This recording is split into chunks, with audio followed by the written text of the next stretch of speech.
শীতকালের ট্যাংরা মাছ এসে গেছে বাড়িতে, আর এরকম ডিম ভর্তি দেশি ট্যাংরা মাছের ঝোল বা ঝাল যেটাই বলো খেতে খুব ভালো লাগে। বিশেষ করে শীতকালে ট্যাংরা মাছটা খুব ভালো পাওয়াও যায়।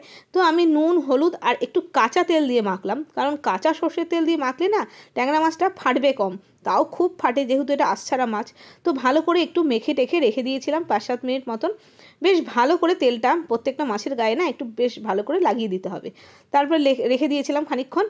আর তারপরে কড়াইতে তেল দিয়ে তেলের মধ্যে একটু নুন দিয়ে দিয়েছি। ভালো করে নুনটা দেওয়ার পরে তেলটা যখন বেশ গরম করে হয়ে গেছে, তেলটা ভালো করে কড়াইয়ের গায়ে লাগিয়ে নিয়েছি। গ্যাসের ফ্লেমটা হাইতে করে তেলটাকে ভালো করে গরম করে নিয়ে তারপরে গ্যাসটাকে সিম করে দিয়ে মাছগুলোকে দিয়েছি। কিন্তু তা সত্ত্বেও মাছগুলো এত ফাটছিল, তোমাদেরকে মাছ ভাজা আর দেখাতে পারিনি। আমার মাছগুলো সবকটা ভাজা হয়ে গেছে, ভেজে নামিয়ে নিয়েছি। ওই কড়াইয়ের মধ্যে ফোড়নে দিয়ে দিলাম কালো জিরেটা দেওয়ার পরে এর মধ্যে আমি একটু সবজি দেবো। ট্যাংরা মাছের ঝালটার মধ্যে আমি বেগুন আর আলু দিয়েছি, তো সেটা দিয়ে দিলাম। আলু আর বেগুন এরকম লম্বা লম্বা করে কেটে নিয়েছি, তো দিয়ে দিয়েছি। খুব বেশি দিইনি, অল্প একটু আলু আর অল্প একটু বেগুন দিয়েছি। এবার একবারে আলু বেগুনটাকে নিয়ে একটু নাড়াচাড়া করে নিলাম, মানে একটু ভেজে নিচ্ছি আর কি।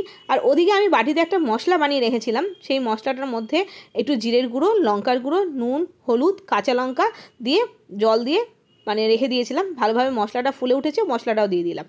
এবার একটু মশলাটাকে কষিয়ে নিচ্ছি। দেখো ওপর থেকে তেলটা ভেসে আসছে, মানে মশলাটা কিন্তু মোটামুটি কষানো হয়ে গেছে। আর তারপরে দিয়ে দেবো ঝোল। খুব একটা ঝোল কিন্তু এই রান্নাটা হবে না, বেশ একটু গামাখা মতনই হবে।